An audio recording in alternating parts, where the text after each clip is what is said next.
Khoros Fireside Chat. Today our focus is how to keep up and keep well as a social media manager in the epic year that is 2020. My name is Christy Kirby. I'm the product marketing lead for our Khoros marketing solution, and I'll be your host. I'm joined by our guest, our global social media manager for National Instruments, now known as NI, Danielle Stapleton. She's kindly agreed to share her story of how NI rebranded in the middle of a pandemic, as well as the agile marketing and personal strategies she learned along the way, going through that whole process.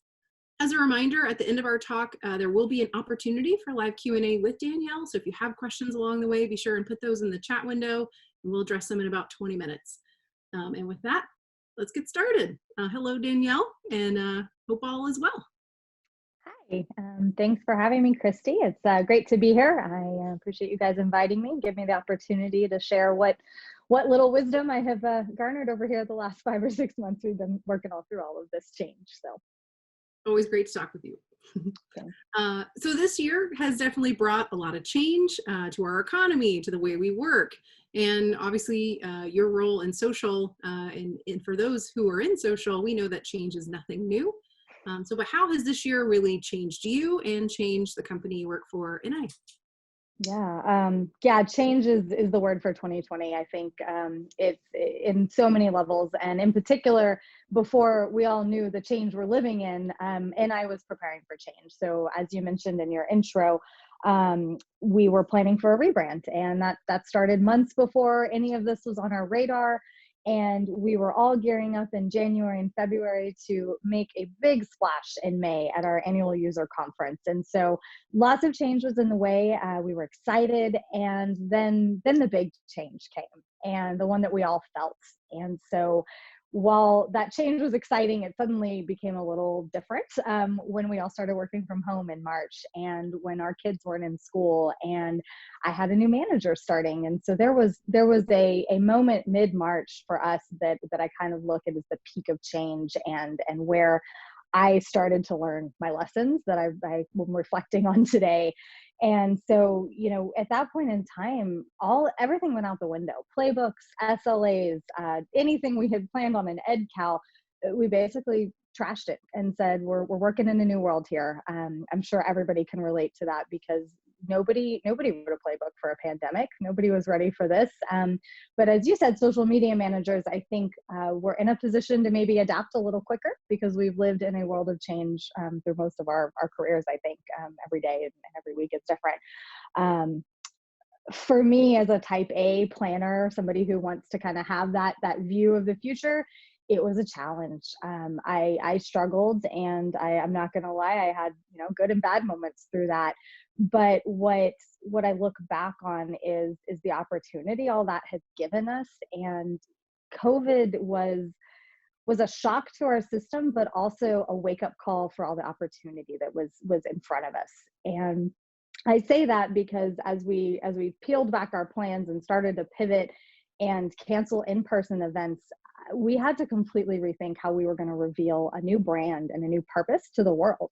It was digital first all of a sudden. And of course, social had a role in all of the in-person events that we were planning, but it had a bigger role when it came to an all digital event. So leading up to that, we had to change our promotional strategy. We had to change our registration strategy, everything. And at the same time, we had to support our customers. They were going through the same changes we were. We work with engineers and scientists, and our customers were having to figure out how to do things they've always done in the lab in their homes, or with limited software access, limited hardware access. And as a company, we wanted to support them. And so I think what was really awesome to see come out of that just chaotic time was a group of people across the business coming together to respond for our customers. And we put together this amazing campaign in about a week and a half that communicated, all the things we wanted our customers to know. And it was a social first strategy in some ways, which was really exciting. And I appreciated the opportunity to be at the table in some conversations that I probably wouldn't have been without COVID and without the change. So We made it through the rebrand. That change happened. It was a little later than we originally planned, and it was awesome. We still showed our new purpose to the world, and we're still engineering ambitiously since then. That's the purpose of the company now, and that's what we're leading with. And this is the perfect time, I think, for all of us to be ambitious in some ways, despite all of the chaos. So, yeah. Nice. I mean, it's great to hear that with all that change in true social media manager style, you dove in and found new opportunities to innovate.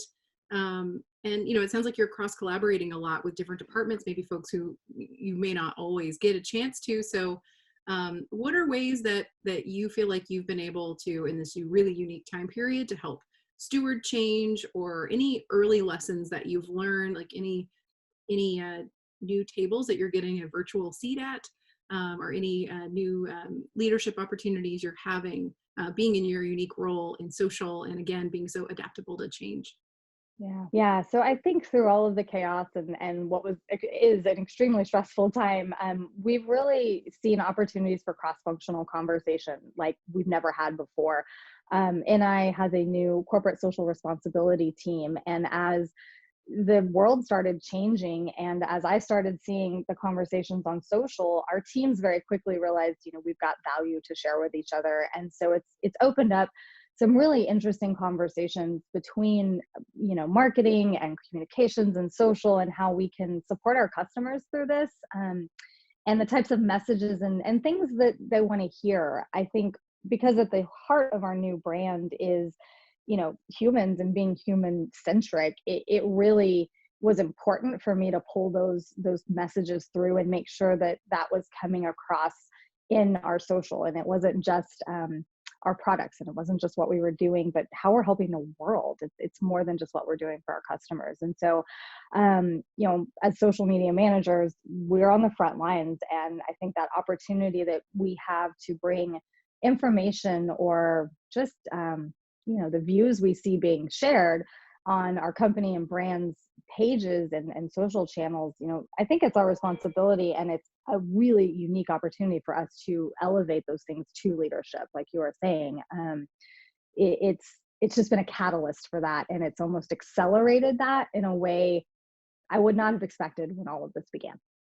Yeah, I think that's a trend that we definitely see across the market, where we know for the last 5 years, there's been this expectation for brands to be more human, to connect more with their audiences, for brands to listen to what their audiences are saying. And it sounds like, and I really embraced that trend. And then when you saw sort of the call of COVID, of people needing you more than ever, and needing you to come to them in a way that was thoughtful and authentic, that, in the middle of a rebrand, you've already got this, great human-centric rebrand that you were already focused on, and you really got to lean in on that. So that's a great, I like the way you talk about it as if you're an advocate, for your audiences. So I would love to dive in a little bit more on that. Like, what does advocacy look for you? What does it look like for your customers? What does it look like for you personally at work or at home? How are you a champion for yourself and your role and your team? So I think if I was to say advocacy looks, there's kind of two pillars of it for me. It's advocating for yourself and your audience. And then the other half of that is keeping your boundaries. And they're kind of related, so that they're similar, but I still see them as a little bit separate. And I think for me, it goes back again. We have an opportunity as social media managers to hear and see the front lines. And you have to keep yourself healthy with that. We all know that brings challenges, and just being overloaded with the really intense conversations that can take place. But you also have to keep your community and your audience in mind as well, because if they're not feeling great, you don't want to put a message in front of them that is going to make that worse. You want to help bring them up. And that may not always be, and in I's case, was not always about selling something, or, it was about supporting, I think. And so advocating for your community, to me, is about finding the ways you can support them through our social channels in ways that maybe other opportunities, like marketing opportunities or communication opportunities, don't provide.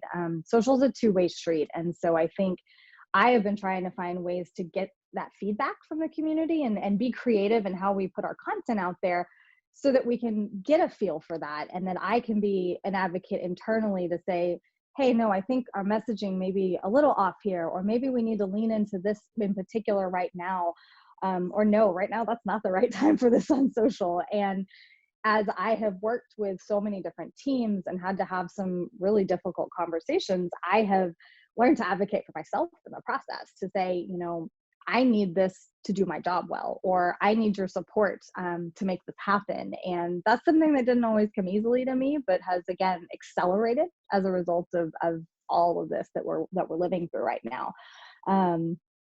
I think to give a specific example, the Facebook boycott was an opportunity for me to really express kind of how I felt about what was going on in our country and how social media was playing a role in that, good or bad.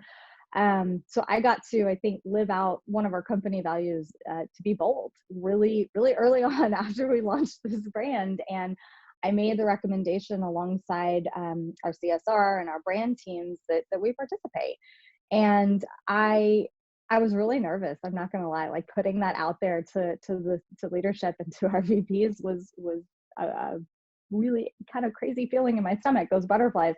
But what I was met with was a group of people who were willing to have a really great conversation and a dialogue about that. And I learned that, yeah, that advocacy for myself and for our audience in that case in particular was hard. It was met with such appreciation, and it really opened up some great opportunities for conversation across the business. I mean, that conversation was one we had to have with everybody from, like I said, CSR and brand to our finance teams, because that's, investment dollars, right? And so I think it was really powerful to see how, one, living out our company values looks to me, but then also how advocating for yourself can be an extension of advocating for your community. It's interesting that you're talking so holistically about all the advocacy that you're doing, internally with different stakeholders, taking a stance on social issues and making sure like Anai's voice was at the table. That's a really hard role for someone. A lot of social media managers may not feel like they have the weight or the clout to say, hey CMO, hey C-suite, we really need to take a stance on XYZ issue and have the right folks at the table. The counter to that though is, I could imagine with all the pressures of advocating for your community and what you're seeing online and Anai itself, that seems like a lot to take on. So how do you sort of set guardrails or boundaries for yourself to make sure that you still have that, fresh energy to bring to work every day? I think that's a question of the day, for every day almost. Yeah, it was a struggle for me. To tell the truth, I didn't do it well at first. I had no boundaries. I was on all the time. I was on my own social all the time. And it almost took, I guess, burnout, I think, to use that word. I hate to use it, but I do. I think I burnt out at one point, and I had to take some serious moments to go, where can I put my effort and energy and be effective, and where is this not healthy for me, and then therefore not going to produce good results for my job and my company I work for. So it was about finding the right place to draw boundaries. Yeah, I just think I got so worn down eventually that it got to the point where I had to. And it came down to a line where just I couldn't moderate. I said, I just can't. I see so much in my own feed. I see so much in the company feeds. And I just had to say to a particular post, I was like, I can't do this, because if this goes bad and if this goes in a way that is contentious, I'm not going to be in a place to handle it well or do my best. And so, in that case, I asked somebody else to do that. And asking for help can be hard, especially in our roles. I think we often think we're the only ones that know how to do it, or we're the only ones that have been on the front line. So how can somebody else? But what I realize is that it's worth putting your faith in those other people, because they can do it. And when I expressed that, it was, again, leadership and my team really said, yes, we support you. Like, you need that, and you need your room, and you need your space to do your job well. And if that means taking a step back, that means taking a step back sometimes. Yeah. So, to think about, take a step back and think about all the things that, you've experienced this year. You leaned in heavier into an approach for your brand that really put your customers and your audience first. So really leaning into that, creating and fostering, customer engagement, customer trust, dealing with managing, overcoming stresses at home and work, and pivoting the style in which you're working. Um, and would love to sort of finish on, like, I'm sure the year is not over, but how's it going? Like, is the pivot to a more humanistic brand, is the agility that you're getting, and the folks at the table, um are you you know are how have your goals shifted, and are you seeing progress, or are you tracking well to those goals? How did you measure the success of a more human NI? Yeah, in one word, it's engagement, I think. And obviously that comes in different ways, but I think what I've seen is our content has, with the brand shift, has shifted to being more about people and more about creating a conversation among people. NI is an expert in the industry in our own right, but we have a customer base and a community of employees that also have expertise. And I look at it as a success when I am able to put content out there on our channels that starts a conversation. And whether that's about what it's like to engineer from home and try to figure out how to set up, a whole lab in your backyard, or your garage, or if it's just, hey, I just have a question about this really simple thing about finding a job.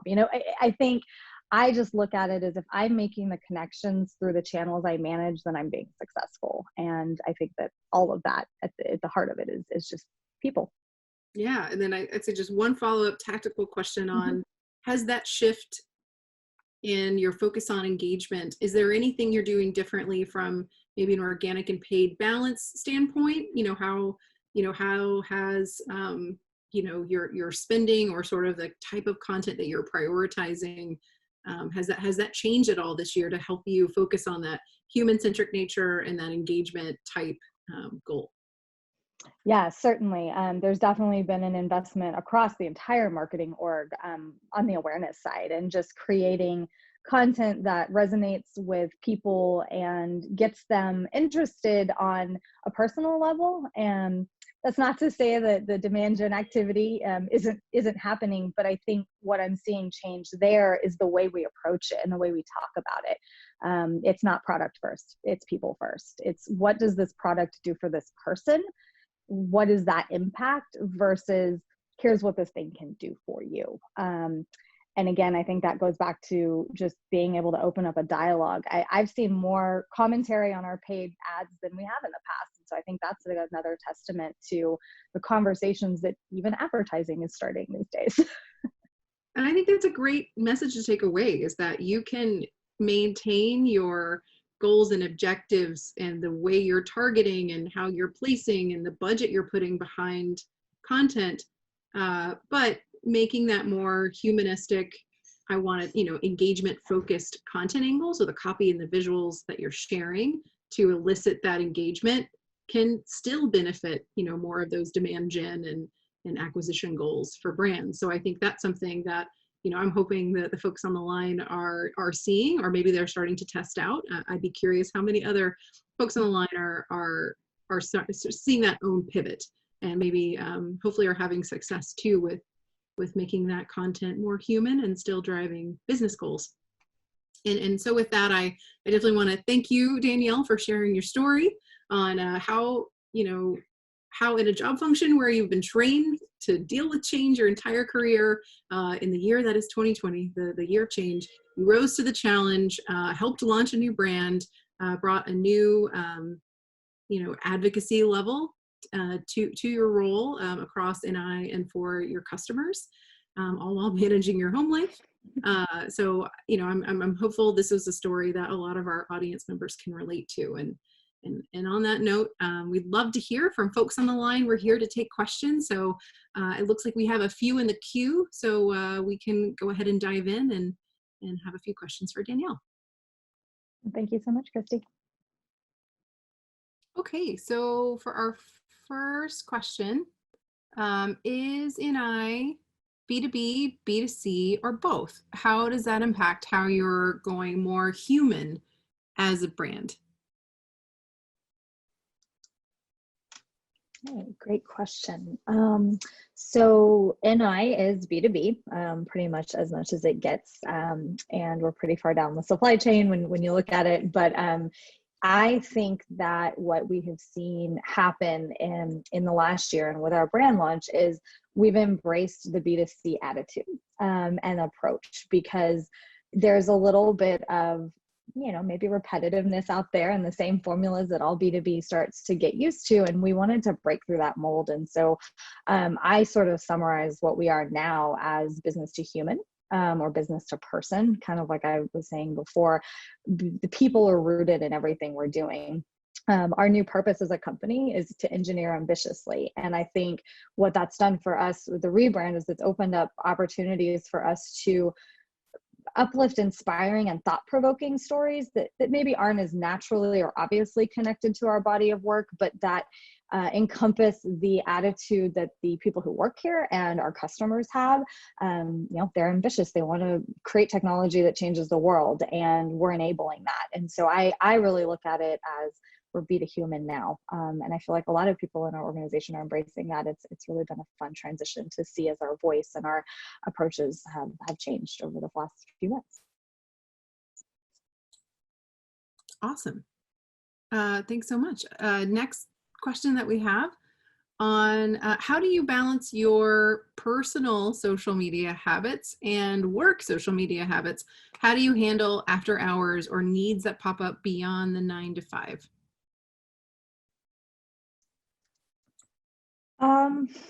Yeah, I'm not perfect. I think everybody, like I said earlier, struggles with this, and it ebbs and flows. I'm proud to say I've definitely have a better balance now than I did 6 months ago. And I'm realizing we're pretty much, right at the 6 month mark of working from home, for me at least. And I have actually, I will use this past weekend as an example. I didn't check anything on Monday. I'm not sure I've ever done that in my career as a social media manager. It was a holiday. I know there could have been conversation, but I also knew that I needed to come back refreshed and ready to take on this week on Tuesday. And I think, again, there's people on the other side of the channels I'm managing. I think they also understand that. I think the more that social media managers can kind of draw those lines, the more we can maybe change the attitudes of people on the other side of those conversations that we're looking at, and maybe encourage them to recognize the human on our side of it as well. That's probably a bigger battle than just one person, but I just think by leading by example, that can start to be a shift in our industry. And as hard as that can be, because I know not everybody has that luxury. I think we're learning some really valuable lessons right now as social media managers of when we do need to speak up for the sake of ourselves or for the sake of our business. Thanks so much. I know that balance is something we all struggle with, and it happens a lot on social. We have a couple more questions. So one, a bit of a comment and then a question. So as the pandemic has progressed, companies are focusing more on digital strategy, and we've definitely seen that in the market. As a consequence, it seems the noise levels on the internet has increased exponentially. The noise is also being critiqued by communities on the internet as being disingenuous, fake, or forced, as many feel these companies are attempting to capitalize on pandemic messaging. Do you have any advice to help, quote, break through this noise while sharing your desired messaging without suffering from this negative perception? So if I could summarize the question, with more and more brands speaking out and some of it feeling less than genuine, how has NI attempted to sort of keep true to its voice, but also making sure that its messaging gets heard and doesn't get lost in the noise? That's a good question. I think if I'm being honest, we haven't done it well all the time. But I think what's been key to that is acknowledging it when it happens. Whether that's through a direct conversation with somebody who maybe calls you out on that, or by just looking at your metrics and acknowledging that some things may not be resonating the same. I had a little bit of that fear when we launched what I call our COVID campaign, which in hindsight is kind of a bad name for it, but our reactive effort to help support our customers. We wanted to help them understand our engineers could relate, and we put a series of videos out that were how our engineers were setting up at home and how they were working through these new challenges. And we got some feedback on that. And it wasn't necessarily around being insensitive, but just the way it was packaged and just some of the tone and some of the choice of the people we focused. It wasn't necessarily an accurate reflection of our workforce. And that was valid feedback, and something that I think as a result of, we have just been immensely more mindful of going forward. And so it's, to me, we're not going to get it perfect. I think sometimes brands are going to accidentally become part of the noise, or they're going to accidentally end up being disingenuous. But if their intentions are there, and the attempt to kind of follow up and either showcase learning from that or open up a dialogue about it, whether internally or externally, I think that's the value we can get out of it. But most importantly, just to know we're all navigating a very new world. And so I try to give myself grace, and I try to give other brands grace too, because I know there is a person on the other side, usually just trying to do their best with what they're given. But it's definitely a challenge. I think that's a great question. Awesome. Thanks so much. Definitely a juicy one there. One other question, what does your team or your org structure look like? So knowing, and my experience too, I've seen sort of social fit in a lot of different buckets and serve a lot of different masters. So for NI, where do you sit? And then who have you brought to the table to get support for some of the changes that you mentioned earlier that you've advocated for? Yeah, no, and that varies across person. Like you said, everybody's role, everybody's company is structured differently. And in fact, in my time at NI, I've really sat in almost 2 or 3 different spots. So I have felt that shift and that uncertainty of where social really should be firsthand. Currently, I am part of the global communications team. I work closely with a team of people that represent internal comms, our external PR and executive communications efforts. We also have a member on our team who represents our partner communications. So she's the front line to working with all of NI's partners and communicating and also just fostering those relationships. And then we also have our like a channel manager who's responsible for modernizing and helping us kind of upkeep how all of our channels work together internally and externally. And that's a new function that came out of some new structure that really showed there was kind of a gap in needing to shift the way we did, I guess, our communications. So that happened. But like I said, I've sat in demand gen. So in 2019, I actually sat in the demand gen pillar of marketing and was very much oriented towards different goals and KPIs. And so it's been really valuable, sometimes stressful in the moment, to go back and forth between 2 very different mindsets. But I think what I've learned is, and continue to try to evangelize internally and to my peers, is that they need to work together. So I like that somehow I've managed to strike sort of a balance between looking at the awareness and the demand gen that often can come and be very full of friction. And has really encouraged us to look at that holistically, and has let me look at those 2 strategies in tandem rather than running them separately. And so that's how we're structured, but I don't want it to come across that structure forces how we function,